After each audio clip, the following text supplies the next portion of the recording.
Jina naitwa Juma Mwanga, ni meneja mkuu wa chama kikuu cha ushirika cha SONAMCO kwa maana Songea na Mtumbo Agricultural Market Cooperative Union.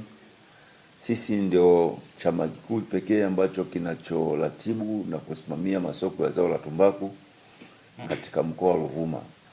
Katika msimu wa kilimo uliopita wa 2024-2025 chama kiliweza kuuza tumbaku takriban tani 2800 zenye thamani ya zaidi ya dola milioni 6 sawa kama na bilioni 13 hivi za tumbaku. Katika msimu wa 25-26 ambao tunatarajia kuanza masoko mnamo mwezi wa 5, chama kikuu cha ushirika SONAMCO katika kipindi cha maandalizi tumetoa au tumehudumia wakulima wetu pembejeo zenye thamani zaidi ya bilioni 6, ambapo kimsingi chama kilitoa hizo pembejeo kwa wakulima kwa matarajio ya uzalishaji wa tumbaku takriban tani 4000. Kwa msimu huu wa 25-26 chama chetu kikuu kinatarajia kuuza tumbaku tani 4000 kwa tumbaku zote.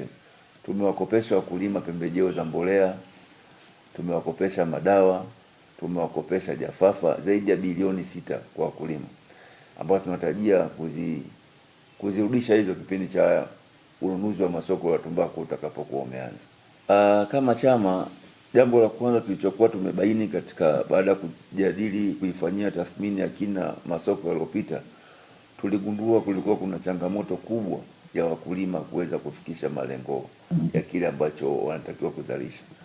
Hivyo kama chama kikuu cha ushirika SONAMCO tuliweza kupita kwenye kila kijiji kwa ajili ya kutoa elimu kwa wakulima wetu namna ya upandaji wa zao la tumbaku unavyopaswa kuwa, namna ya ukaushaji wa zao la tumbaku unavyopaswa kuwa, na mpaka hivi sasa makampuni yapo site kwa wakulima kwa ajili ya utoaji wa elimu ya namna tumbaku inavyoweza kukaushwa, kwa sababu tulichokuja kugundua ni sababu kuu 3 ambazo zinafanya wakulima washindwe kufikisha malengo. Kwa sababu hizi tumbaku, kwa mfano tumbaku ya mvuke, matarajio kama ikilimwa vizuri na ikapandwa kwa kuzingatia zile kanuni na taratibu, ekari moja tumbaku ya mvuke tunatarajia mkulima apate kilo zisizopungua 1000.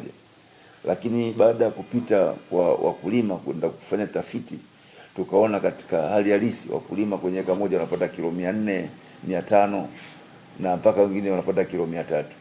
Kwa sababu zilizopelekea kuona wakulima kwa nini hawafikishi uzito huu wa kilo 1000, kama chama tukagundua mambo yafuatayo. Moja, matumizi sio sahihi ya mbolea.